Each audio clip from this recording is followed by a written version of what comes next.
अच्छा मेरे को कोई प्रॉब्लम नहीं, वो बहुत पीछे बैठ रहा है। बैकहैंड से करो एक बार कौन करे? उस दिन हमने इलेक्ट्रोलिटिक सेल्स शुरू करे थे and pin drop silence in the class में हम तो उस दिन हमने इलेक्ट्रोलिटिक सेल्स करे थे। तो मैंने आपको बताया था कि हम second part of the chapter पे शुरू हो चुके हैं, जहाँ पर हम इलेक्ट्रिकल एनर्जी को केमिकल एनर्जी में कन्वर्ट करते हैं। पिछले सेल्स में हम इलेक्ट्रिकल एनर्जी प्रोड्यूस कर रहे थे, इसी वजह से हम ईएमएफ निकालते थे कि कितनी वोल्टेज प्रोड्यूस हो रही है, ई नॉट सेल निकालते थे, ई सेल निकालते थे। और अब की बार हमने खुद इलेक्ट्रिकल एनर्जी दी है। तो हमने बात करी थी कि जब हम इलेक्ट्रिकल एनर्जी दे रहे हैं तो कंडक्टर्स की बात करी थी कि दो तरह के कंडक्टर्स होते हैं, एक मेटालिक और एक इलेक्ट्रोलिटिक। हाउएवर अभी जो हम इलेक्ट्रोलिटिक कंडक्टर्स की बात कर रहे हैं, तो मैंने तुम्हें बताया था कि इलेक्ट्रोलाइट्स क्या होते हैं, जैसे NaCl। तो जैसे ही आप इलेक्ट्रिसिटी पास करते हो थ्रू एनोड एंड कैथोड, तो इलेक्ट्रोलाइट्स इलेक्ट्रिसिटी कंडक्ट करते हैं। तो इलेक्ट्रोलाइट्स क्या होते थे, कोई बताएगा? इलेक्ट्रोलाइट्स क्या होते थे? इलेक्ट्रोलाइट्स क्या होते हैं? ऐसे सब्सटेंसेस जो सॉलिड स्टेट में इलेक्ट्रिसिटी कंडक्ट नहीं करते। NaCl नमक, Na पॉजिटिव और Cl नेगेटिव, उसके अंदर आयंस हैं, बट सॉलिड स्टेट में वो इलेक्ट्रिसिटी कंडक्ट नहीं कर सकता क्योंकि वो आयंस बाउंड होते हैं, वो जुड़े हुए होते हैं through strong electrostatic forces of attraction. लेकिन जैसे आपने NaCl को पानी में सोल्यूशन में लिया था, यहाँ पे मैं पानी दिखा रही हूँ, जैसे आपने NaCl को वाटर में लिया था, तो वाटर में जाने से NaCl Na पॉजिटिव और Cl नेगेटिव अलग अलग हो गए। अब Na पॉजिटिव कैथोड की तरफ अट्रैक्ट हो रहा है और Cl नेगेटिव एनोड की तरफ अट्रैक्ट हो रहा है। मतलब Na पॉजिटिव और Cl नेगेटिव जैसे ही एक्वस स्टेट में गए या मोल्टन स्टेट में गए, वो इलेक्ट्रिसिटी कंडक्ट करने लगे। ऐसे सब्सटेंसेस जो सॉलिड स्टेट में इलेक्ट्रिसिटी कंडक्ट नहीं करते, है ना, बट जैसे वो मोल्टन और एक्वस स्टेट में जाते हैं वो इलेक्ट्रिसिटी कंडक्ट करने लग जाते हैं। ऐसे सब्सटेंसेस को हम इलेक्ट्रोलाइट्स बोलते हैं। क्या बोलते हैं? इलेक्ट्रोलाइट्स कोई भी हो सकता है, जरूरी नहीं नमक NaCl, एसिड भी हो सकता है HCl, बेस भी हो सकता है NaOH। इलेक्ट्रोलाइट्स का सिर्फ और सिर्फ एक मतलब है, जो पानी में या मोल्टन स्टेट में ही इलेक्ट्रिसिटी कंडक्ट करता है बट सॉलिड स्टेट में इलेक्ट्रिसिटी कंडक्ट नहीं करता। और जो इलेक्ट्रिसिटी सॉलिड स्टेट में कंडक्ट होता है वो मेटल की वायर्स होती है, मेटालिक कंडक्टर्स। वो कौन सी वायर्स होती हैं? Metallic conductor. तो उस दिन हमने डिस्कस किया था कि कभी कभार आपके पास इन दो कंडक्टर्स के बीच में डिफरेंस भी पूछ लिया जाता है कि what is the difference between metallic conductors and electrolytic conductors. और हमने 2-3 डिफरेंसेस डिस्कस भी किए थे कि मेटालिक कंडक्टर्स सॉलिड स्टेट में भी कंडक्ट करते हैं, बट इलेक्ट्रोलिटिक कंडक्टर्स किस में कंडक्ट करते हैं? तनवीर, ध्यान क्लास में। इलेक्ट्रोलिटिक कंडक्टर्स सिर्फ कभी कंडक्ट करते हैं जब वो पानी में होते हैं, यानी कि कौन सी स्टेट में होते हैं? एक्वस स्टेट में, है ना। दूसरा आपने डिफरेंस क्या डिस्कस किया था कि जो मेटालिक कंडक्टर्स होते हैं, यानी कि जो आपके घरों में मेटल की वायर्स आ रही हैं, वो किस वजह से इलेक्ट्रिसिटी कंडक्ट कर पा रहे हैं? Because of the free electrons, because of the free. अब कॉपर की वायर है ना, या सिल्वर की वायर है, वो क्यों इलेक्ट्रिसिटी एक जगह से दूसरी जगह पे कंडक्ट कर देती है? क्योंकि उनके अंदर वैलेंस इलेक्ट्रॉन्स होते हैं। आपकी इससे पहले ट्यूशन होती है? फिर तो you have to come on time. चल जल्दी बैठ।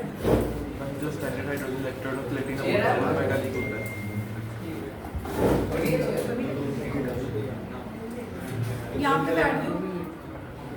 हाँ, थोड़ा थोड़ा जगह क्रिएट करो। हर्ष उधर हो जाओ, इधर आ जाओ, फिर के इधर ये है चलो है, प्लीज जल्दी बैठ। ये टाइम नहीं है, मैं कल से नहीं लाऊंगी। 8 o'clock is the time. You are coming at 8:20. I am telling you this. 8:18 हो गए। अब पूरी क्लास का टाइम डिस्टर्ब होगा। आप पहले चेयर्स लाओगे, ढूंढोगे, ये करोगे, वो करोगे, फिर कहोगे मैम गुस्से में रहती है। ये लोग लेके जाओ जिन्हें। Take this chair.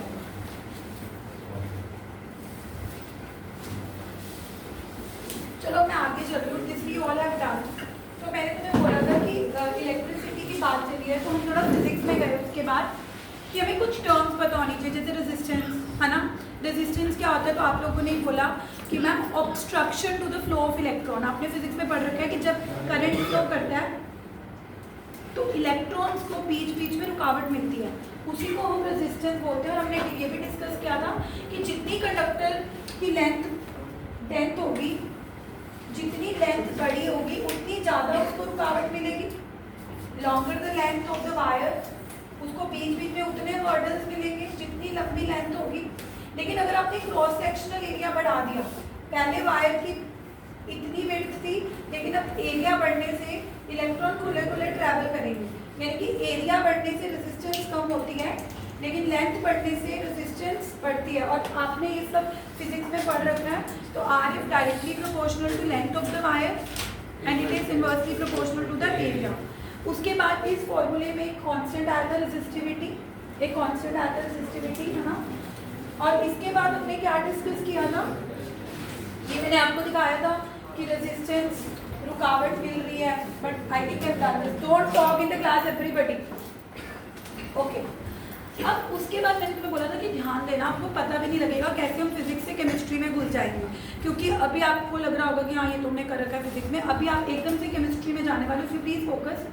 रेजिस्टेंस के बाद हमने टर्म डिस्कस करी थी कि अगर हम यहाँ से रेजिस्टिविटी निकालें तो आर रो एल बाई ए होता है, तो रो रेजिस्टिविटी क्या होगा, तो यहाँ से हम ए उधर ले गए थे, एल नीचे ले आए थे, तो R into area by L resistivity हो गया, है ना, है ना, जो रेजिस्टिविटी कांस्टेंट आ रहा था। अब मैं तुम्हें कहा था कि एरिया 1 ले लो और लेंथ भी 1 ले लो, तो अगर आप एरिया 1 ले लेते हो, सारे फोकस करना चाहिए ध्यान के ऊपर, क्लास में लेंथ भी 1 ले लेते हो, तो रो आर ही है, रो रेजिस्टिविटी जो एक कांस्टेंट है। अगर आप उसका फिजिकल मीनिंग समझो, कहने को तो हम हर चीज़ को कांस्टेंट बोल देते हैं कि रो कांस्टेंट है रेजिस्टिविटी, बट फिजिकल मीनिंग क्या है कि वो रेजिस्टेंस ही है। लेकिन तब अगर वायर का एरिया 1 हो और लेंथ भी क्या हो, तो रेजिस्टिविटी को, रो को हम स्पेसिफिक रेजिस्टेंस बोलते हैं। स्पेसिफिक मतलब under some condition resistivity resistance ही होती है। कौन सी कंडीशन में, जब एरिया क्या होता है और लेंथ भी क्या होता है, तो रेजिस्टिविटी है तो resistance he, but at specific condition. और वो स्पेसिफिक कंडीशन क्या थी, when the area is 1 length is 1। तो रेजिस्टिविटी रो का फॉर्मूला हमने निकाला था R into A by L, है ना, और ये फॉर्मूला R के फॉर्मूले से ही आया था, है ना, जब हम एरिया उधर ले गए थे, एल नीचे ले गए थे। रेजिस्टिविटी जो एक कांस्टेंट होता है R के फॉर्मूले में, जिसको रेजिस्टिविटी बोला जाता है, वो एक कांस्टेंट जरूर है, बट उसका फिजिकल मीनिंग क्या है कि वो रेजिस्टेंस ही है, लेकिन स्पेसिफिक रेजिस्टेंस है, यानी कि ऐसी वायर की रेजिस्टेंस है जिसका लेंथ भी 1 है और एरिया भी 1 है। चलो ये भी आपने फिजिक्स में करा था। फिर हम थोड़ा आगे गए, फिर हमने कहा कि ना एक टर्म होती है कंडक्टेंस। ध्यान से देखना, हम न्यूमेरिकल्स करेंगे तो आपको दिक्कत आएगी अगर आपको सिंबल्स नहीं याद होंगे।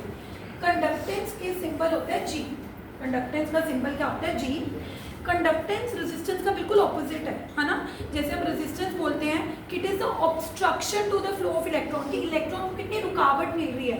नंबर कंडक्टेंस क्या होता है, is the ease with which electron flow, मतलब कितनी आसानी से इलेक्ट्रॉन फ्लो कर रहा है। रेजिस्टेंस ही रुकावट, कंडक्टेंस है आसानी, तो उन्होंने कहा कि conductance is reciprocal of resistance. अब मैंने उस दिन भी बोला था कि तुम्हें क्यों पता होना चाहिए कि G is equal to 1/r, क्योंकि कभी भी क्वेश्चन में कंडक्टेंस G दी ही नहीं होती। कभी भी अगर न्यूमेरिकल में हमें G की ज़रूरत होगी तो G की वैल्यू गिवन ही नहीं होगी, पर रेजिस्टेंस गिवन होगी। तो जिन बच्चों को ऑलवेज माइंड में क्लैरिटी होगी कि G is 1/r, G is 1/, तो वो उस टाइम में G निकाल लेगा। लेकिन जो बच्चा हाफ हार्टेडली पढ़ेगा, ठीक है G कंडक्टेंस होती है, और वो याद ही नहीं रखेगा कि G ही 1/r है, उनको न्यूमेरिकल्स में करने में दिक्कत आएगी। तो आपको ना लिंक्स बनाने बहुत ज़रूरी होते हैं कि G कंडक्टेंस है, बट मुझे G के बारे में हमेशा याद रखना है कि G इज़ 1/r, क्योंकि अभी जब हम न्यूमेरिकल करेंगे आप खुद देखोगे कि मैम G तो गिवन ही नहीं है, लेकिन R हमेशा गिवन होगा। क्योंकि जब भी आप इलेक्ट्रिसिटी के न्यूमेरिकल्स करते हो तो आपको हो ना हो रेजिस्टेंस गिवन ही होती है, वायर की रेजिस्टेंस गिवन ही होती है, तो आप G निकाल सकते हो। How will you calculate G, everybody tell me, 1/, how will you calculate G, 1/r। G का नाम क्या है, कंडक्टेंस, और R के रेसिप्रोकल है वो, ठीक है। उसके बाद मैंने तुम्हें एक टर्म बताई थी कि जैसे G 1/r होता है ना, एक टर्म होती है कंडक्टिविटी, वो 1/ρ होती है। कंडक्टेंस किसके रेसिप्रोकल होती है, जैनिश, कंडक्टेंस किसके रेसिप्रोकल होती है? रेसिप्रोकल किसकी होती है? रेजिस्टेंस की।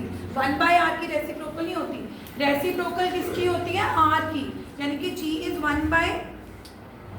उसी तरह रेजिस्टिविटी के रेसिप्रोकल को बोलते हैं कंडक्टिविटी। क्या बोलते हैं? रेजिस्टिविटी के रेसिप्रोकल को क्या बोलते हैं गुरताज? ये बहुत इंपॉर्टेंट है, मैं यहाँ पे आ रही हूँ। कापा कंडक्टिविटी। अब कोई बच्चा कहेगा कि क्या ये फालतू में इतनी टर्म बनाई है जी, कंडक्टेंस थी तो कंडक्टिविटी में तो कंडक्टेंस ही होनी चाहिए, नहीं तो फर्क है। देखो मैं तुम्हें बताती हूँ, जब तुम्हें मैंने रो पढ़ाया था, रो मैंने तुम्हें क्या पढ़ाया था? R/A/L। और मैंने इसका मतलब क्या समझाया था कि अगर मैं एरिया 1 ले लूँ और लेंथ क्या ले लूँ, तो उस वक्त जो भी रेजिस्टेंस होगी वही रेजिस्टिविटी है। यानी कि अगर कल को तुम्हें कोई बात पूछ ले कि यार रेजिस्टिविटी कांस्टेंट है, बट इसका मतलब बता दे, तो तुम क्या मतलब बताओगे कि यार ये होती रेजिस्टेंस ही है but of wire 1 cm² and 1। उसी तरह कंडक्टिविटी भी कंडक्टेंस ही होती है, कंडक्टिविटी भी कंडक्टेंस ही होती है, बट एक ऐसी लेंथ, एक ऐसी वायर की जिसका एरिया क्या होता है और लेंथ क्या होती है। जैसे रेजिस्टिविटी रेजिस्टेंस ही है but of length 1 cm and area, ऐसे कापा कंडक्टिविटी कंडक्टेंस ही है कि कितनी आसानी से इलेक्ट्रॉन फ्लो कर रहे हैं। बट अगर कितनी आसानी से इलेक्ट्रॉन फ्लो कर रहे हैं वो G थी और कापा भी वही है, तो फर्क क्या है? Kappa is specific conductance, kappa is, जैसे रेजिस्टिविटी स्पेसिफिक रेजिस्टेंस थी, kappa is specific conductance. But हमें उसमें उलझना नहीं है, हमें बस इतना याद रखना है कि जैसे कंडक्टेंस निकालने के लिए रेजिस्टेंस का रेसिप्रोकल किया जाता है। सारे बताओ, कंडक्टिविटी जो होती क्या है? कंडक्टेंस बोलो, कापा होता क्या है? Conductivity due conductance due to area 1 cm के वेवलेंथ, और क्या सीधा बोलो। अब तुम कह रहे हो कि मैम पागल ही बिल्कुल है conductivity conductivity. I will tell you कितनी बार क्वेश्चन आएगा कंडक्टिविटी के ऊपर जिसमें बच्चे को सिर्फ फॉर्मूला ही पता होगा, और जैसे ही वो थ्योरी वाले क्वेश्चन आएंगे वो कर नहीं पाएगा। तो तब आपको ना जब ये चीज़ें याद होंगी आपको बहुत हेल्प मिलेगी। तो याद करो, कंडक्टेंस और कंडक्टिविटी में मेरे को फर्क बताओ। कंडक्टेंस कैपिटल G कंडक्टेंस क्या होती है? It is the ease with which electron flows, but इसमें लेंथ फिक्स नहीं होती। जब हम कंडक्टेंस निकालते हैं इसमें कोई लेंथ फिक्स नहीं होती, एरिया फिक्स नहीं होता। But what is conductivity? By conductivity और कापा इज स्पेशल, क्योंकि इसमें तुमने फिक्स कर दिया है। क्या फिक्स कर दिया? कि length is 1 cm and area is also, और उस वक्त कंडक्टेंस जो होगी दैट विल बी कंडक्टिविटी। तो क्या मैं कापा को स्पेसिफिक कंडक्टेंस बोल सकती हूँ? कापा को क्या मैं बोल सकती हूँ? मतलब अगर कुछ भी नहीं याद रखता, बस इतना याद रखना कि जब लेंथ का 1 cm लेंथ होती है वायर की और एरिया 1 cm² होता है, उस वक्त की कंडक्टेंस, उस वक्त वायर जितनी भी बिजली कंडक्ट कर रहा होगा उसको आप कंडक्टेंस नहीं बोल सकते, उसको आप G नहीं बोल सकते, उसको आपको क्या बोलना पड़ेगा? उसको आप क्या बोलनी पड़ेगी? कंडक्टिव। और रेजिस्टिविटी भी रेजिस्टेंस ड्यू टू 1 cm थी, तो कहना ही कि कापा रेजिस्टिविटी के ही रेसिप्रोकल होगा, क्योंकि ये भी 1 cm की वजह से थी और ये भी किसकी वजह से है? 1 cm। अभी इन चीज़ों की मायने समझ नहीं आएंगी कि मैम क्यों डेफिनेशन के पीछे पढ़ी है, लेकिन जब मैं आपको रिलेटेड क्वेश्चंस करवाऊंगी और वो क्वेश्चन इतने फेमस हैं जो एग्जाम में बार बार, क्योंकि देखो अभी हम बोर्ड के पेपर करवा के आए हैं और बोर्ड से पहले ना हमारी महीना जो प्रैक्टिस चलती है वो सैम्पल पेपर्स की चलती है। तो सैम्पल पेपर मेरे दिमाग में है कि हाँ इस पे क्वेश्चन आना है, कापा पे क्वेश्चन आना है, तो उस चीज़ के लिए मैं आपको प्रिपेयर कर रही हूँ। तो जब क्वेश्चन आएगा तो तुम तब कनेक्ट कर पाओगे कि मैम ने इतना बार बार जोड़ करके क्यों कहा था कि कंडक्टिविटी 1 cm और 1 cm लेंथ और 1 cm² एरिया वाली कंडक्टेंस है। बार बार मैम ने क्यों बोला था कि कंडक्टिविटी स्पेसिफिक है, कंडक्टिविटी स्पेसिफिक कंडक्टेंस है। और अभी के लिए चीज़ नहीं भी पता लग रही तो बस याद कर। अब यहाँ तक सबको क्लियर है? अब मुझे कौन बताएगा कि कापा क्या है? बोलो। 1/ρ, और रो क्या था? रो था R/A/L। तो मैंने उस दिन इसको पुट कर दिया यहाँ पे। सारे देखो एक डेरिवेशन आने वाली है, ध्यान दो प्लीज। अभी थोड़ा सा बोरिंग लगेगा but it's very interesting thing. Everybody focus. R की जगह रो की जगह क्या पुट करा? R/A/L। यहाँ तक क्लियर है? अब आकाश थोड़ा सा फोकस प्लीज, ज्यादा लंबी क्लास में होती, थोड़ा सा focus. Kappa, Akash can you tell me what is 1/r? Very good जी, यहाँ पे लिखा भी हुआ है कि 1/r इज। अब मैंने कापा कंडक्टिविटी इज इक्वल टू, मैं एक रिलेशनशिप निकाल रही हूँ कंडक्टिविटी और कंडक्टेंस का, तो कापा जो 1/r के इक्वल था, मैंने 1/r को g लिख दिया। उसके बाद मयंक टू ये a/l ऊपर जाके l/a हो जाएगा, ये a l ऊपर जाएगा, तो रिलेशनशिप कापा और कंडक्टिविटी और कंडक्टेंस का आगे आ गया, बोलो conductivity kappa is equal to conductance g into l/a। उस दिन मैंने आपको बताया था कि ये l/a आपको गिवन नहीं होगा कि आपको लेंथ और एरिया गिवन होगा। क्यों नहीं गिवन होगा? क्योंकि मैंने आपको बताया था कि होता क्या है कि ये जो NaCl या ये जितने भी इलेक्ट्रोलाइट्स की बात हो रही है, ये सोल्यूशन की फॉर्म में है। इनका क्या लेंथ, इनकी क्या एरिया, ये कोई वायर थोड़ा है। तो उस दिन मैंने तुम्हें बताया था कि साइंटिस्ट क्या करते हैं, एक ना कंडक्टिविटी सेल बना लेते हैं। लगे क्या बना लेते हैं? कंडक्टिविटी ग्लास का एक कंडक्टिविटी सेल बना लेते हैं जिसकी लेंथ फिक्स होती है। Everybody look at the board, area भी फिक्स होता है। आकाश क्या बना लिया है? कंडक्टिविटी। अब जब तुमने NaCl की कंडक्टेंस मेजर करनी है, NaCl नमक तो पानी का सोल्यूशन है, उसको आप व्हीटस्टोन ब्रिज में लगाना चाहते हो रेजिस्टेंस मेजर करने के लिए, तो सोल्यूशन को पानी को कहाँ लगाओगे? तो वो क्या करते हैं, वो इसके अंदर डाल देते हैं। कल को उन्होंने किसी और इलेक्ट्रोलाइट की कंडक्टेंस मेजर करनी हुई, आर रेजिस्टेंस मेजर करनी हुई KCl, तब भी वो इसी के अंदर ही डालेंगे। किसी और की डालनी हुई KOH, तो उन्होंने कहा कि इलेक्ट्रोलाइट्स की खुद की लेंथ और एरिया तो होता नहीं, बट जो कंडक्टिविटी सेल बनाए जाते हैं जिनमें डाल डाल के उनकी व्हीटस्टोन ब्रिज की हेल्प से आर निकाली जाती है, उसका लेंथ भी फिक्स होगा और एरिया भी फिक्स होगा। तो क्यों हम L और A की वैल्यू अलग अलग देने की जगह इसकी रेशियो को उन्होंने एक नाम दे दिया cell constant G*। I again repeat, अभी आपको फिजिक्स में जब आप रेजिस्टेंस का फॉर्मूला लगाते हो ρL/A, तो वहाँ पे आपको लेंथ अलग से दे रखी होती है, एरिया अलग से दे रखा होता है और आप लेंथ और एरिया की वैल्यू पुट करते हो। बट अब हम थोड़ा सा केमिस्ट्री में घुस रहे हैं। हमने कहा कि हम अब इलेक्ट्रोलाइट्स कंडक्टर्स की बात कर रहे हैं, NaCl KCl, उसका सोल्यूशन बनाएंगे, तो उसकी लेंथ क्या, उसका एरिया क्या है, तो मीनिंगलेस बात लग रही है। तो साइंटिस्ट ने कहा कि नहीं, इनकी भी लेंथ और एरिया होगी, क्योंकि इनको भी व्हीटस्टोन ब्रिज में लगाया जाएगा रेजिस्टेंस मेजर करने के लिए। तो उनको मतलब मेजर करने के लिए उन्होंने एक सेल बना लिया जिसको कंडक्टिविटी सेल बोलते हैं। क्या बोलते हैं? कंडक्टिविटी, जो बेसिकली एक कांच की ट्यूब होती है, लेकिन वो कांच की ट्यूब फिक्स है ना, मतलब उसका लेंथ भी फिक्स है तनवीर, उसका एरिया भी क्या है? फिक्स। यानी कि चाहे आप NaCl की कंडक्टिविटी मेजर करने के लिए उसको उसमें डाल दो, KCl डाल दो, कोई भी दुनिया का इलेक्ट्रोलाइट डाल दो, L और A की वैल्यू तो कांस्टेंट ही रहेगी, L भी सेम रहेगा, A भी। तो उन्होंने कहा कि हम L/A की ना वैल्यू को, रेशियो को एक कांस्टेंट नाम दे देते हैं, सेल कांस्टेंट। क्या नाम दे देते हैं? और इसका सिंबल क्या है Akash? What is the symbol of L/A? Everybody look, G*। तो एक रिलेशनशिप बन गया, ये देखो kappa is equal to G, L/A की जगह मैं क्या लिख सकती हूँ? G*। Guys, this relation is so important. Why it is important? I tell you. आपको K equal to G to G star को पहले तो रट लेना। K क्या था? कंडक्टिविटी, और G क्या थी? कंडक्टेंस, और G स्टार क्या है? अब ये क्यों इम्पोर्टेंट है मैं आपको एक बात बताती हूँ। आपको कैसा क्वेश्चन देंगे तो बच्चों को होता नहीं है, वो कहेंगे कंडक्टिविटी सेल है, उसमें हमने KCl डाला, क्या डाला आकाश? उसकी कंडक्टिविटी गिवन होगी, कापा की वैल्यू गिवन होगी, है ना, और उसका रेजिस्टेंस भी गिवन होगा। रेजिस्टेंस मतलब G गिवन ही है, R गिवन है तो मतलब G गिवन ही है। अब वो कहेंगे कि अब मैंने KCl की बाद NaCl डाला, क्या डाला? Find its conductivity. अब देखो तुमने करना क्या, जो पहला KCl है जिसकी आपको कापा की वैल्यू गिवन है, कंडक्टिविटी की वैल्यू गिवन है, G की वैल्यू नहीं गिवन, तो आप निकाल ही लोगे 1/, इन दोनों की वैल्यू पुट करके आप G* निकाल लेना। आप क्या निकाल लेना? आप कहोगे कि मैम क्वेश्चन में G* निकालने के लिए तो बोला नहीं, एक बार निकाल लो। अब G* निकाल के रख लो। अब आप दूसरे उसी कंडक्टिविटी सेल में अब तुमने NaCl डाल दिया, क्या डाल दिया? जिसकी तुम्हें कापा निकालनी है। अब क्योंकि वो उसी सेल में डाला है लवे, तो जो पहले आपने KCl की K और G की वैल्यू पुट करके क्या निकाला था, अब मैं NaCl के लिए क्या वो G* यूज कर सकती हूँ? यस, क्योंकि सेम सेल है, सेम सेल में पहले उन्होंने एक सोल्यूशन डाला होगा, KCl KOH व्हाटसोएवर, उसकी आपको जानबूझ के कापा की वैल्यू गिवन होगी, ताकि आप उस कापा की वैल्यू को यूज करके G* निकालो। क्या निकाल लो नमन? अगर आपको किसी भी सेल के लिए कापा की वैल्यू गिवन है, G की वैल्यू तो आपको पता ही है कि आप कैसे निकाल सकते हो, अगर ना गिवन हुई बोलो G की वैल्यू कैसे निकालोगे? 1/, क्योंकि R तो गिवन ही होगा।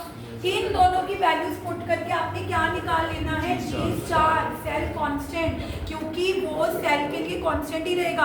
अब आपने उसमें से KCl हटाकर NaCl डाल दिया, उसी सेल के अंदर आपने क्या डाल दिया, Na, तो उसकी लेंथ और एरिया थोड़ा बदल गया, उसका सेल कांस्टेंट तो वही रहा। अब उसका कापा निकालने के लिए यानी कि कंडक्टिविटी निकालने के लिए दोबारा ये फॉर्मूला पुट करोगे ना नवजोत। अब तुम्हें क्या निकालना है, कंडक्टिविटी पहले की दे रखी थी उसकी मदद से तुमने G* निकाल लिया। अब जो नए सेल की, do not talk in the class, जो नए सॉल्यूशन की क्या निकालनी है, कापा, उसके लिए जो पहले सेल से आपने क्या निकाला है वो यूज कर सकते हो। G तो आपको पता ही है 1/r। तो कहने का मतलब है ये वाले न्यूमेरिकल्स बहुत बार आते हैं और बच्चे क्वेश्चन इतना बड़ा रीड करके कि कंडक्टिविटी सेल है, उसमें KCl डाला है, उसकी कंडक्टिविटी गिवन है, now KCl is replaced by new NaCl, find its conductivity. पहले तो बच्चा घूम जाएगा कि कंडक्टिविटी दी भी हुई है, पूछी भी हुई है। दी किसकी हुई है, KCl की, पूछी किसकी हुई है। तो ये कापा वाला फॉर्मूला कितनी बार लगेगा, पहली बार। क्यों लगेगा, क्योंकि पहली बार जिसकी कंडक्टिविटी की वैल्यू गिवन है उसको और G की वैल्यू पुट करके हम क्या निकाल लेंगे, G*, और फिर दूसरी बार जिसकी कापा निकालनी है, हाँ, उस G* निकाल चुके हैं हम, वो पुट करके G तो 1/r होगा, तो हम K निकाल लेंगे। तो मतलब अभी तो मैं सिर्फ आपको एक आइडिया दे रही हूँ, लेकिन जब आप करोगे न्यूमेरिकल्स तो ऑब्वियसली आपकी प्रैक्टिस होगी। तो अभी तक हमने क्या करा कि हम इलेक्ट्रिसिटी की बात कर रहे हैं, तो हमने पहले देखा कि R क्या होता है। बोलो R क्या होता है, रेजिस्टेंस। फॉर्मूला बताओ, rho L by what is the unit of resistance, ohm. Rho R के फॉर्मूले में एक रो आ रहा था, क्या आ रहा था, उसको क्या बोलते हैं, रेजिस्टिविटी। बट उसका फिजिकल मीनिंग क्या है, वो रेजिस्टेंस ही है। बट कब, जब एरिया क्या होता है और लेंथ क्या होता है। तो तनवीर, रेजिस्टिविटी का दूसरा नाम क्या था, स्पेसिफिक रेजिस्टेंस। कौन सी रेजिस्टेंस, बातें मत करो। थर्ड टर्म पे आए G, कैपिटल G, क्या क्या वर्ड गिवन है इसको, कंडक्टेंस। और ये किसका रेसिप्रोकल थी, 1/r का क्या R का, रेसिप्रोकल किसकी थी, R की। 1/r की रेसिप्रोकल तो वो R ही होगी ना, G is reciprocal. Okay, can anyone tell me कि G की यूनिट्स क्या होंगी, just raise your hand. G की यूनिट क्या होगी, 1/r, R की यूनिट क्या होती है, ओम। तो ओम ऊपर चला जाएगा, ohm. What will be the unit of capital G conductance, resistance की रेसिप्रोकल, ओम इनवर्स, जिसको मो बोलते हैं, MHO, ओम इनवर्स या MHO, मो या साइमंस, वो रो की होगी ना। कर लो, बातें ही कर लो तुम। देखो रो था ना, RA/L, R की यूनिट थी ओम, एरिया की सेंटीमीटर स्क्वायर, तो रो की यूनिट ओम सेंटीमीटर होती है। अगर मैं तुमसे कापा की यूनिट पूछती, हाँ, तो कापा की यूनिट ओम इनवर्स सेंटीमीटर। यहाँ पे कंफ्यूजन आ रही थी, कि मैम ओम इनवर्स और सेंटीमीटर इनवर्स नहीं होती यूनिट, वो कंडक्टिविटी की होती है। जो यूनिट्स अकेली G की यूनिट्स तो 1/r है, तो R की ओम होती है, तो ओम इनवर्स ही होगी। अगर कंडक्टेंस की यूनिट्स की बात करो तो वो अकेली पर ओम होगी, लेकिन अगर कंडक्टिविटी की यूनिट्स की बात करो तो वो क्या होगी, पर ओम। कंडक्टिविटी की यूनिट बोलो, पर ओम। नितिन, कंडक्टिविटी की यूनिट पर ओम या ओम या साइमन, एक ही बात, साइमन, ओम और पर ओम एक ही बात। वैसे ये जो कंडक्टिविटी है इसमें मीटर इनवर्स में रखा हुआ, तो स्टैंडर्ड तो मीटर रखते हैं, ऐसा यूनिट नहीं फॉलो करते इसमें। वो कह रहे हैं कि मैम यहाँ पे पर ओम पर मीटर नहीं आना चाहिए, क्योंकि मीटर ऐसा यूनिट होती है, यूजुअली कंडक्टर बहुत छोटे होते हैं, तो अगर हम उनकी पर मीटर में निकालने लग जाएंगे तो वैल्यू वो डेसिमल में आ जाएगी। तो हर बार स्टैंडर्ड यूनिट को यूज करना जरूरी नहीं होता।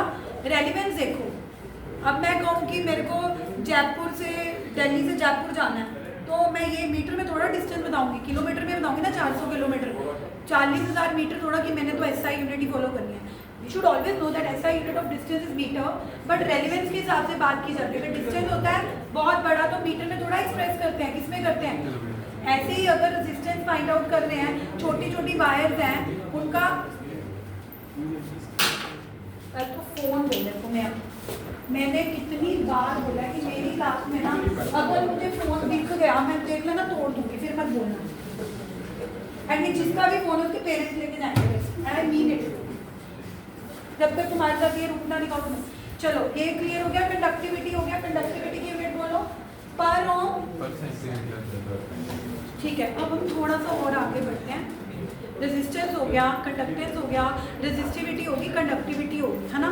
अब ध्यान से देखना, अब मैं इंट्रोड्यूस करने वाली हूँ केमिस्ट्री की टर्म मोलर कंडक्टिविटी। चुप कर दो प्लीज, इन पे क्वेश्चंस आते हैं।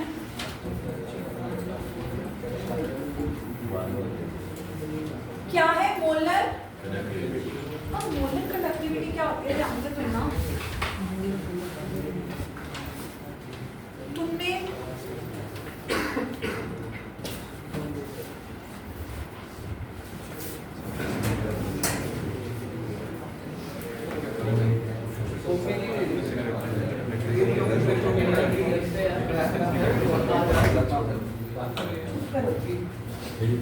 ये तुमने एक सॉल्यूशन बनाया, मेरे पास नमक नहीं है, मैं नमक भी डाल देती, सॉल्यूशन बन जाता। आकाश मेरी ना बात सुन ले तुम, अगर इसी एटीट्यूड से पढ़ना तो नॉन मेडिकल छोड़ दो। नहीं छोड़ दो, फिर कोई फायदा नहीं है। आजकल के टाइम में पता है किस चीज़ का फायदा है कि आप जो कर रहे हो ना उसमें एक्सेल करो। अगर आप बहुत अच्छी स्ट्रीम चूज करके करना कुछ नहीं है, कोई फायदा नहीं है।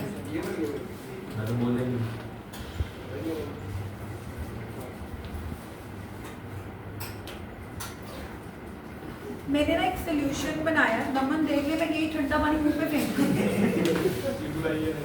मैं सच में फेंकूं तो बड़ा गुस्सा आती है। हमने ये सोल्यूशन बनाया है ना। अब मान लो इसकी फर्स्ट वाली ये दिख रही है, मतलब सिर्फ फर्स्ट लाइन दिख रही है, दिख रही है सबको। मान लो वो 1 सेंटीमीटर क्यूब है जो फर्स्ट लाइन है। अब मुझे कौन बताएगा, सोच के बताना कि यहाँ तक फर्स्ट लाइन तक अगर मैं ये अज्यूम कर रही हूँ कि 1 सेंटीमीटर क्यूब वॉल्यूम है, तो इस वक्त अगर मैं पानी इतना ही डालती, कोई इतना ही पानी डाल के आए ना, मन जाओ एक ग्लास ले, उसमें पानी सिर्फ फर्स्ट लाइन तक भर के आओ, जल्दी जाओ, सुस्ती जल्दी करो,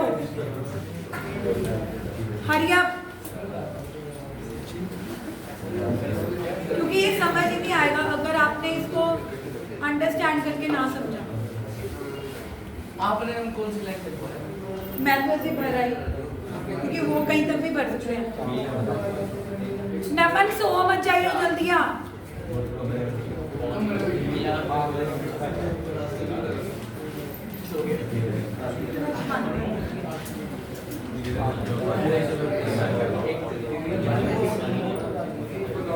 देखना ये क्या करे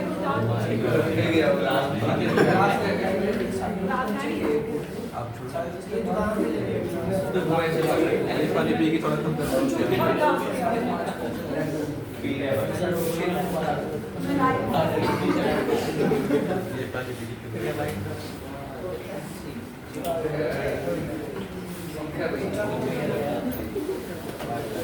ये देखो सारी इसमें ना मैंने ये अज्यूम कर लिया है कि भाई फर्स्ट लाइन में पानी भरो तो 1 सेंटीमीटर क्यूब है, मान लो है नहीं 1 centimetre cube, but 1 first line में तो मान लेते हैं कि ये कितना सॉल्यूशन है इस वक्त, ये सॉल्यूशन कितना है इस वक्त 1 सेंटीमीटर। चलिए कौन दे अब मम्मी लेने आए, आप आएंगे देखो ये कितना सॉल्यूशन है, just raise your hand, just raise your hand. इस वक्त मैंने ना यहाँ पे एक एपरेटस लगा के पहले इसका रेजिस्टेंस निकाला, R से फिर मैंने 1/G निकाला, 1/G से मैंने इसका K निकाला, मैंने इसकी कंडक्टेंस मेजर करी। कौन बताएगा कि इस वक्त जो इसकी कंडक्टेंस होगी वो क्या होगी, क्या वो G होगी या कैपिटल K होगा या K होगी। इस वक्त इस सोल्यूशन की 1 सेंटीमीटर क्यूब सोल्यूशन की मैंने रेजिस्टेंस निकाल के कंडक्टेंस निकाली, क्या वो कंडक्टेंस G होगी या कापा होगी? कापा होगी। क्यों? क्योंकि conductance due to 1 centimetre cube is kappa. Feel कर पा रहे हो कि आपने अगर सोल्यूशन 1 सेंट इस वक्त अगर मैं इसकी कंडक्टेंस निकालूंगी वो कापा नहीं होगी, क्योंकि वॉल्यूम ज़्यादा है। वॉल्यूम क्या है, समझ लो डिफरेंस, कि अगर कंडक्टेंस तभी कापा होगी अगर वॉल्यूम 1 सेंटीमीटर क्यूब है, तो ये कापा है, इसको याद रखो। ये जो ग्लास है इस वक्त जो इसकी कंडक्टेंस वो कापा है, ठीक है। अब साइंटिस्ट ने कहा कि ठीक है कापा तो ठीक है 1 centimetre cube, but molar conductivity find out करते हैं। मोलर कंडक्टिविटी क्या होती है कि आपने उतना वॉल्यूम लेना है जितने में 1 मोल आए। अब हो सकता है ना कि तुमने कंडक्टिविटी मेजर करी 1 सेंटीमीटर क्यूब में, इसमें मोल ही 0.2 है। कंडक्टिविटी डजंट इंश्योर कि इसमें कितने मोल्स हैं, कंडक्टिविटी तो बस इतना इंश्योर करती है कि वॉल्यूम 1 सेंटीमीटर क्यूब होना चाहिए, उसमें जितने मर्जी मोल है। अब साइंटिस्ट ने कहा कि ठीक है, कंडक्टिविटी तो एक वन टर्म है, एक टर्म होती है molar conductivity which is the conductance, ध्यान से सुनना मोलर कंडक्टिविटी की definition, it is the conductance of an electrolyte due to 1 mole of the ions present in it. मतलब साइंटिस्ट ने कहा कि मोलर कंडक्टिविटी उतनी कंडक्टिविटी होनी चाहिए जिसके अंदर उतना वॉल्यूम होना चाहिए जिसके अंदर 1 मोल ऑफ आयंस हो, तो वो मोलर कंडक्टिविटी बन जाएगी। यानी कि अगर मैं क्लेम कर रही हूँ कि इस वक्त कंडक्टिविटी है, अब मैं इसमें पानी तब तक डालती रहूँगी जब तक 1 मोल ना आ जाए। अब आप कहोगे कि मैम आपको कैसे पता ये 1 मोल है? मैं एक एग्जांपल ले रही हूँ कि अगर मुझे पता हो कि यहाँ तक पानी डालने से 1 मोल ऑफ आयंस आ गए, कितने NaCl के आयंस आ गए, तो उस वक्त अगर इसकी कंडक्टेंस मेजर करी जाएगी तो उसको मोलर कंडक्टेंस बोला जाएगा। क्या बोला जाएगा?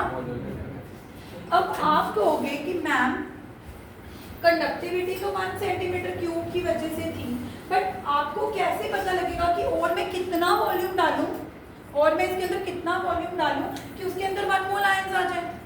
हमें कैसे पता लगेगा कि मैं कितना पानी और भरूं, कब तक भरूं कि उसके अंदर कितने मोल ऑफ आयंस आ जाए? 1 मोल, और वो कंडक्टिविटी से मोलर कंडक्टिविटी बन जाए। वो कंडक्टिविटी से क्या बन जाए? तो हम क्या करेंगे उसके लिए, हम उसकी मोलारिटी चेक करेंगे। क्या चेक करेंगे? अब मोलारिटी का मतलब होता है m मोल्स इन 1 लीटर या 1000 सेंटीमीटर क्यूब। यानी कि अगर आप 1000 सेंटीमीटर क्यूब वॉल्यूम लेते हो तो उसके अंदर कितने मोल्स होते हैं? m। 1 सेंटीमीटर क्यूब लोगे तो सॉरी इतना लिखना है,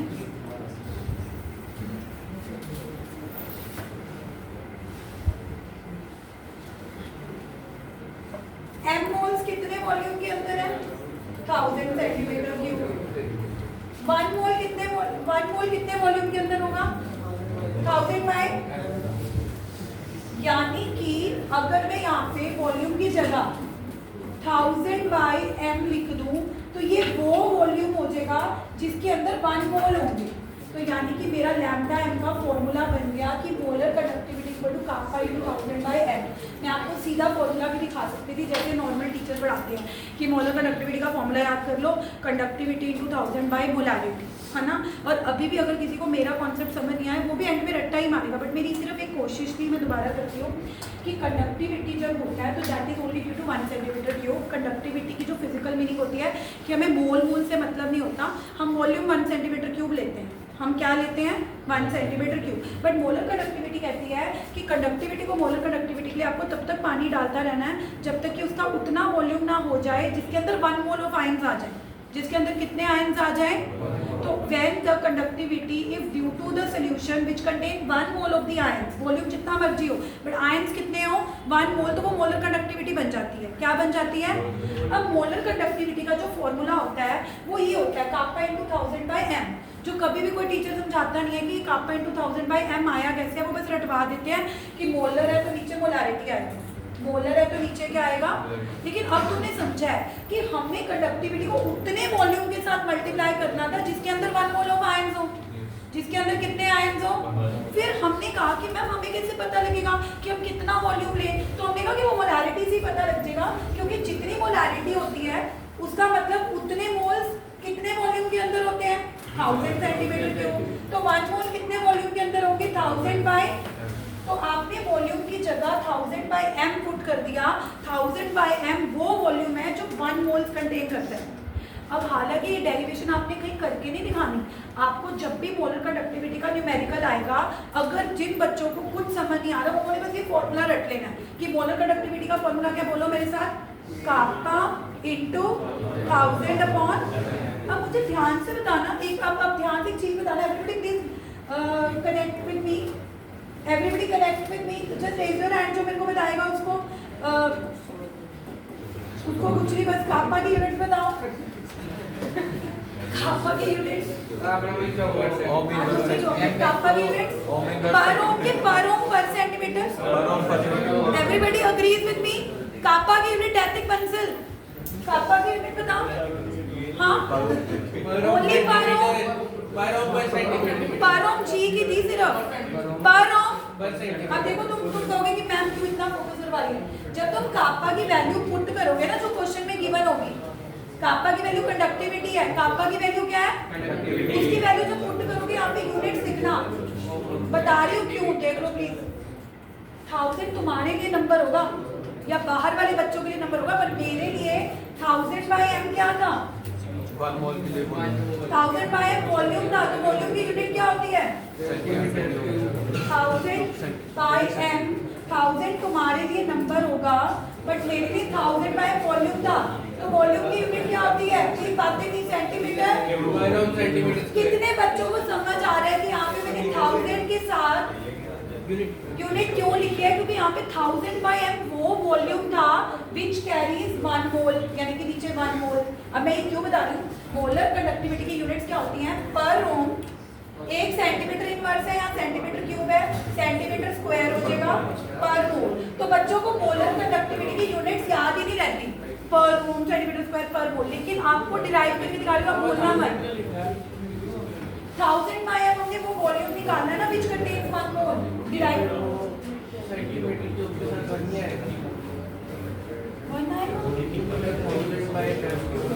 वो वॉल्यूम है विच कंटेन्स 1 मोल। तो हमने पुट कर दिया। एक सेकेंड, बच्चे मोलर कंडक्टिविटी का फॉर्मूला भी रट लेते हैं, अगर उनको नहीं भी समझ आया कि ये फॉर्मूला कहाँ से डिराइव हुआ है, कापा इंटू 1000/m, कि मैम मोलर है तो नीचे मोलारिटी आएगा, ऊपर कापा की वैल्यू गिवन होगी। But what students fail is to learn its unit, क्योंकि इसकी यूनिट बहुत बड़ी है, पर ओम, सेंटीमीटर स्क्वायर, पर मोल। वो भी 1-2 बार याद करोगे तो याद हो जाएगी, बट अगर तुमने लॉजिकली समझी होगी तो कभी गलत नहीं होगी। वो ऐसे कि लैम्डा क्या था, कापा इंटू 1000/m। कापा की यूनिट मोस्टली बच्चों को याद होती है पर ओम पर सेंटीमीटर।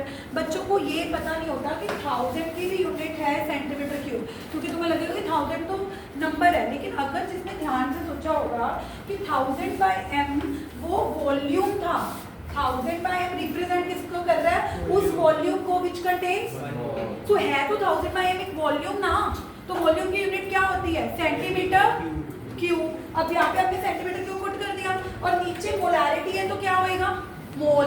तो यूनिट क्या बन जाएगी, पर ओम। अब यहाँ पे सेंटीमीटर इनवर्स था मैम, लेकिन यहाँ पे क्या है, सेंटीमीटर क्यूब। तो अगर एक -1 है और एक 3 है तो -1 + 3 क्या हो जाएगा, 2।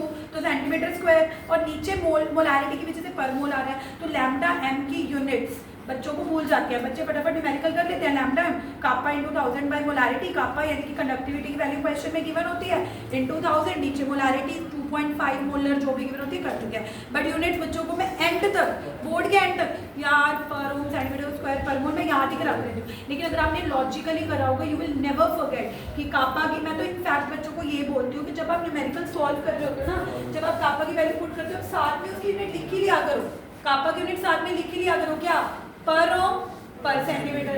1000 के साथ उसकी यूनिट लिख ही लिया करो, सेंटीमीटर क्यूब।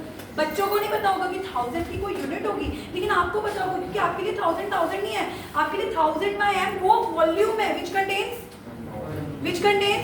तो आपको जब ये फील होगी कि 1000/m एक वॉल्यूम है, तो आप गलती नहीं करोगे यूनिट उसकी स्किप करने में, आप लिखोगे कि इसकी यूनिट सेंटीमीटर क्यूब है और नीचे तनवीर क्या है, मोल। तो यूनिट्स क्या बन गई, बोलो मेरे साथ, पर ओम, सेंटीमीटर स्क्वायर, पर मोल। अब दोबारा से 1 मिनट मैं डाउट लेती हूँ जसवी का, दोबारा से समझते हैं। आपको कहीं भी पढ़ा दिया जाएगा कि कापा कंडक्टिविटी है, लैम्डा m मोलर कंडक्टिविटी है, कापा इंटू 1000/m। इतनी सी क्लास 5 मिनट में करवाई जा सकती थी, because we are entering into a world जहाँ पे CBSE बहुत कॉम्पिटेंसी बेस्ड चीज़ें डाल रहा है। तो चीज़ें जितनी ज़्यादा आप फील करके समझ करके करोगे, जितना मर्जी कॉम्पिटेंसी बेस्ड आ जाए, आप मार नहीं खाओगे। तो हम पहले समझते हैं कि इस वक्त मेरा वॉल्यूम 1 सेंटीमीटर क्यूब है, मुझे मोल नहीं पता कितने हैं, बट वॉल्यूम 1 सेंटीमीटर क्यूब है। तो इस वक्त जब मैं बिजली की कंडक्टेंस फाइंड आउट करूंगी, वो कौन सी कंडक्टेंस होगी, मोलर कंडक्टिविटी या कंडक्टिविटी, कापा कंडक्टिविटी, क्योंकि वॉल्यूम कितना है, 1 सेंटीमीटर, रट लो whenever the volume is 1 centimetre cube, उस वक्त सोल्यूशन जितनी भी कंडक्टेंस ऑफर करेगा उसको G लैम्डा एम कुछ ना बोल के कापा कंडक्टिविटी ही बोला जाएगा, क्योंकि हमने इस चीज को फील किया है कि कंडक्टिविटी कापा एक 1/ρ वैल्यू नहीं है, न्यूमेरिकल नहीं है।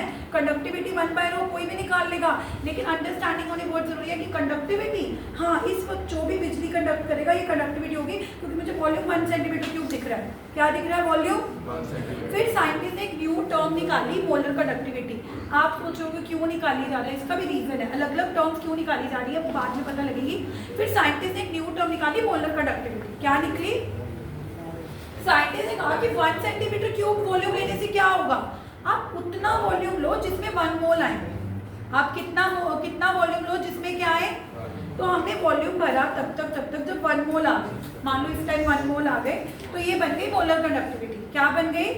यानी कि molar conductivity is the conductance due to the volume which is not fix but which contain 1 mole. Volume हम फिक्स नहीं कर सकते 1 सेंटीमीटर क्यूब, हम बोलेंगे कि मोलर कंडक्टिविटी उतने वॉल्यूम की वजह से है जिस वॉल्यूम में कितने मोल्स आ चुके हैं? 1 मोल। फिर हमने फॉर्मूला भी ऐसे करा कि लैम्डा एम मोलर कंडक्टिविटी उतने आयंस की कंडक्टिविटी है जिसमें कितना वॉल्यूम आ जाए, विच कंटेन्स 1 मोल। फिर हमने कहा कि हमें कैसे पता लगेगा कि कितना वॉल्यूम डालें, तो हमने उसके लिए एक और डेरिवेशन करी कि लेट्स अंडरस्टैंड कि मोलैरिटी कितनी है सॉल्यूशन में, क्योंकि जितनी मोलैरिटी होगी मतलब उतने ही मोल्स कितने वॉल्यूम में, 1 लीटर यानी कि 1000 सेंटीमीटर क्यूब में, तो 1 मोल कितने वॉल्यूम में होंगे? 1000 बाय, तो हमें वो वॉल्यूम पता लग गया कि हमें 1000 बाय m जितना वॉल्यूम डालना पड़ेगा। तो हमने वॉल्यूम की जगह 1000 बाय m पुट कर दिया, क्योंकि ये वो वॉल्यूम है विच कंटेन 1 मोल। तो लैम्डा m का ये जो फॉर्मूला होता है कि कापा इनटू 1000 बाय मोलैरिटी, इसको ऐसे डिराइव करके कहीं दिखाया ही नहीं जाता, क्योंकि may be at your student में गेट कंफ्यूज कि मैम क्या कर रही है कापा इनटू वॉल्यूम, बट मैंने एक ट्राई की है। At the end I would only like to say कि अगर आपको ये नहीं समझ आई डेरिवेशन कि ये 1000 बाय ये वॉल्यूम कैसा है, हाँ तो इसको रट्टा मारो, because at the end of the lambda का आपको न्यूमेरिकल ही आना है, तो हर कोई न्यूमेरिकल निकाल ही लेगा। कापा की वैल्यू कंडक्टिविटी की वैल्यू, हाँ ये पता होना चाहिए कि के कंडक्टिविटी है। अब पता है कि लिखा हुआ है तो कंडक्टिविटी इज दिस, आपको पता ही नहीं कि के दे रखा है। के क्या मतलब है? कंडक्टिविटी गिवन है। क्या गिवन है? अब तुम सोच रहे होगे कि मैम जो चीज़ इतनी आसान थी आपने उसको इतना कॉम्प्लिकेटेड बनाया क्यों? हमें सीधा ही फॉर्मूला इंट्रोड्यूस कर देते कि लैम्डा एम कापा इनटू 1000 बाय मोलैरिटी। मैं अभी भी तो वही कर रही हूँ, बट मैं तुम्हें ये कह रही हूँ कि यहाँ से ना आपको यूनिट्स की डिफिकल्टी नहीं होगी। आपको कापा की यूनिट्स पता है, पर ओम पर सेंटीमीटर। अगर मैं तुम्हें सीधा बोलती कि फॉर्मूला 1000 बाय m है, तो आपको कभी पता ही नहीं लगता कि 1000 बाय m वॉल्यूम को रिप्रेजेंट कर रहा है। किसको रिप्रेजेंट कर रहा है? लेकिन आज के डेट में आपको पता है कि 1000 बाय m कुछ तो वॉल्यूम है। अगर वॉल्यूम है तो उसकी यूनिट्स क्या होंगी? सेंटीमीटर, और नीचे मोलैरिटी है तो मोल्स। तो इस वजह से इसकी यूनिट्स क्या पड़ गई, जो आप कभी नहीं भूलोगे लैम्डा एम की यूनिट्स। यहाँ से पर ओम आ गया, मैं अब तो यहाँ पे क्या पड़ा है? सेंटीमीटर इनवर्स, लेकिन यहाँ पे क्या आ रहा है? क्यू स्क्वायर इनवर्स माइनस में नीचे आते आते 2 क्यों बन गया? क्योंकि यहाँ पे क्या पड़ा था? सेंटीमीटर, तो सेंटीमीटर इनवर्स और सेंटीमीटर क्यूब को सॉल्व करके वो क्या बन गया? सेंटीमीटर, और नीचे पर ohm. What is the unit of molar conductivity? बोलो। पर ओम, सेंटीमीटर स्क्वायर पर। And last but not the least, जिसको मैं इतना कॉम्प्लिकेटेड नहीं करूंगी क्योंकि मैंने अपनी तरफ से मोलर कंडक्टिविटी को इतना complicated, equivalent conductivity. Equivalent conductivity का मतलब होता है आपने उतना वॉल्यूम लेना है जिसके अंदर 1 मोल ना हो, 1 ग्राम इक्विवेलेंट हो। मोलर कंडक्टिविटी के लिए हमने कितना वॉल्यूम लेना होता था जिसके अंदर क्या होते थे? 1 मोल। इक्विवेलेंट कंडक्टिविटी के लिए आपने कितना वॉल्यूम लेना है जिसके अंदर कितने हो? 1 ग्राम। अब आपको कि मैं भी और से आपका वो ग्राम कुछ से आपका नहीं, कुछ मत करो, सारे देखो। मोलर कंडक्टिविटी के फॉर्मूले में कापा के साथ 1000 आता था, नीचे मोलैरिटी से डिवाइड करते थे, नॉर्मैलिटी से डिवाइड करते थे। मोलर कंडक्टिविटी और इक्विवेलेंट कंडक्टिविटी का बिल्कुल कॉन्सेप्ट सेम है। मोलर कंडक्टिविटी में हमें उतना वॉल्यूम लेना होता था विच कंटेन्स 1 मोल, और वो वॉल्यूम कैसे निकला था? 1000 बाय m से। 1000 बाय इक्विवेलेंट कंडक्टिविटी कहती है कि उतना वॉल्यूम मत लो जिसके अंदर 1 मोल हो, उतना वॉल्यूम लो जिसके अंदर 1 ग्राम इक्विवेलेंट ऑफ इलेक्ट्रोलाइट हो। अब अगर किसी को कुछ भी नहीं पता, उसको 11th में इतना तो याद होगा कि नॉर्मैलिटी है something to do with the gram equivalents. Normality के फॉर्मूले में कुछ ग्राम इक्विवेलेंट्स आता था, तो हमें कैसे पता लगेगा कि कितने वॉल्यूम के अंदर 1 ग्राम इक्विवेलेंट है। जैसे 1000 माई मोलारिटी करते थे तो वो कितना वॉल्यूम निकलता था विच कंटेन 1 मोल। जब आप 1000 माई नॉर्मेलिटी करोगे तो वो कितना वॉल्यूम निकलेगा विच कंटेन 1 ग्राम इक्विवेलेंट। तो अगर कुछ समझ नहीं आता बस इतना रट लो कि मोलर कंडक्टिविटी का न्यूमेरिकल आएगा तो कापा इंटू 1000 को किससे डिवाइड करना है, मोलारिटी से। वो बाद में देखेंगे, अभी वो गिवन होगी सीधा। इक्विवेलेंट कंडक्टिविटी निकालनी है तो फॉर्मूला क्या होगा, कापा इंटू 1000 बाय n। ये तो बहुत आसान है कि मैं मोलर आएगी तो नीचे मोलारिटी से डिवाइड कर देंगे, इक्विवेलेंट कंडक्टिविटी आएगी तो किससे डिवाइड कर देंगे, नॉर्मेलिटी से। दोनों में फर्क क्या है, मोलर कंडक्टिविटी उतना वॉल्यूम लेना था विच contain 1 mole of the electrolyte. Equivalent conductivity के लिए कितना वॉल्यूम लेना है विच कंटेन 1 ग्राम इक्विवेलेंट। अब मुझे इसकी यूनिट्स कोई हेल्प करेगा, यूनिट्स आर वेरी इंपॉर्टेंट। कापा की यूनिट्स कौन बताएगा,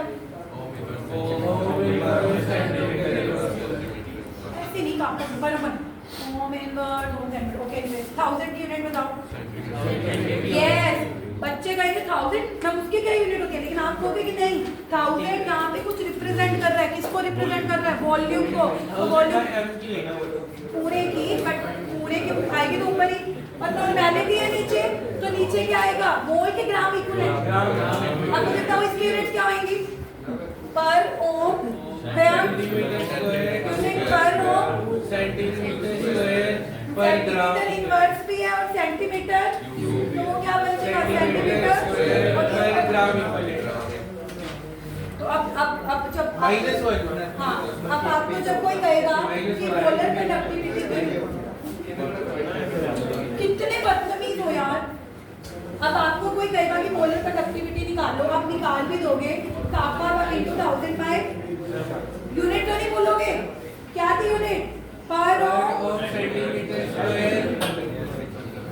पर मोल। और इक्विवेलेंट कंडक्टिविटी भी कापा इंटू 1000 नीचे मोलारिटी की जगह और यूनिट्स क्या आएंगी, पर सेंटीमीटर स्क्वायर पर ग्राम इक्विवेलेंट। हाँ छोड़ कुछ समझ आया। देखो सारी चीजें एक बार में इसलिए समझ नहीं आ सकती क्योंकि अभी आपको जब मैं इसके रिलेटेड क्वेश्चन कराऊंगी तब आपको अच्छा लगेगा, तो चलो इसलिए चीज बताई थी, ठीक है। आगे साथ इसके नोट भेजूंगी, आज लिख के आने हैं क्योंकि ये अगर मैंने क्लास में डिक्टेट करे टाइम वेस्ट होगा।